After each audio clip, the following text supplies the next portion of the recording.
In court, another episode of the Alex Jones Show aired on Infowars.com, the platform where Jones spread his conspiracy theories. The judge ruled that the company doesn't have to liquidate its assets, but that Jones will not control the money. The whole thing is a giant hoax. Courts in both Texas and Connecticut found Jones liable for defamation after he called the attack fake, a hoax, and called grieving parents crisis actors. For Robbie Parker, whose daughter Emily was one of the 20 students killed at Sandy Hook in 2012, this case is not about money, but accountability. The reason that accountability is important for me is because that's part of the healing process. The hearing comes the same week the survivors of the Sandy Hook massacre graduate from high school. Former classmates wore green and white pins to honor their memory, a memory Parker hopes never fades. Some of the communications between the families have been just very beautiful, and so it is touching and it is emotional. Omar Villafranca, CBS News, Houston, Texas. Thanks for watching Kcal News at 9. Kcal News at 10 starts right now. Breaking news now on Kcal News at 10. You're looking live at a procession for a fallen hero tonight after an LA County firefighter died in the line of duty. Tonight near Palmdale. We have special coverage for you right now. Dozens of LA County firefighters formed a line of honor just minutes ago, saluting the flag-draped body of their fallen brother who died in the line of duty tonight during explosion in a rock quarry. Well, his name is Andrew Pontius, and he served the people of LA County for 19 years. A husband, a father. Tonight, the men and women who served with him are in mourning, and the LA County Sheriff's Department is trying to figure out just how and why this all happened. Hi, everyone. On this very sad night, I'm Susie Suh. And I'm Pat Harvey, and this is Kcal News at 10. Let's get straight to Desmond Shaw in Kcal, where a time-honored and very emotional tradition is underway. A procession for a fallen hero to the coroner's office. Des?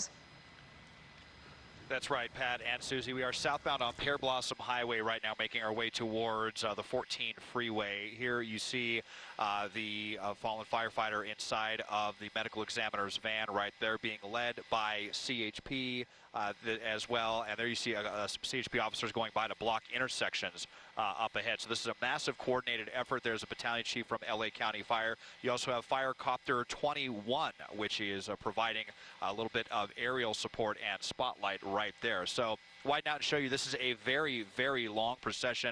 Not just a lot of LA County Fire, but also a lot of LA County Sheriff's deputies that are down here. We will be going all the way down to the medical examiner's office, which is in the Lincoln Heights area, down near the East LA interchange. We'll take some time to get down there. We will be following it the entire way.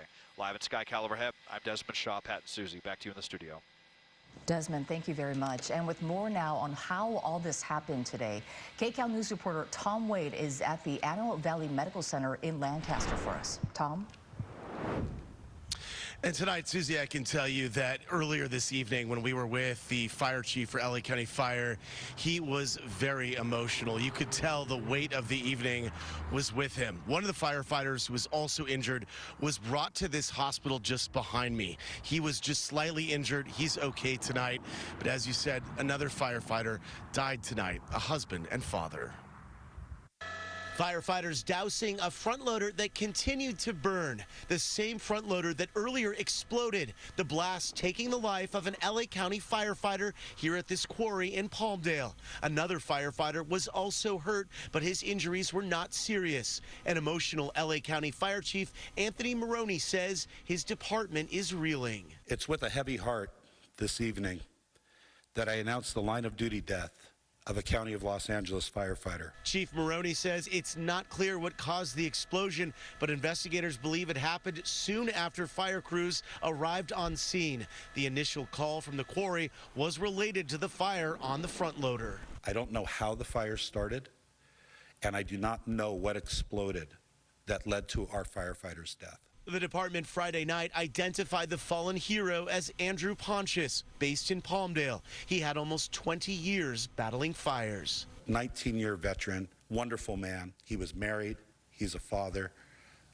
It's just such a tragedy. Chief Maroney says his department is in pain and they need love and support from the public. My one request of all of our viewers is that when you see a firefighter or a deputy sheriff or a law enforcement officer, no matter what the uniform, thank them and know that they are there for your safety and security.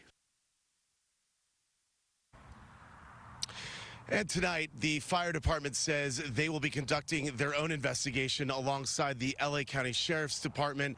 Obviously, a lot of questions yet to be answered. Reporting live in Lancaster, I'm Tom Wade, Kcal News. All right, Tom, thank you very much. And let's go up now, back up to Desmond Shaw, live in Kcal, showing us the procession along Pear Blossom Highway. Desmond. Yeah, Susie, so we are southbound on Pear Blossom Highway. We will be upon the 14 freeway here pretty shortly.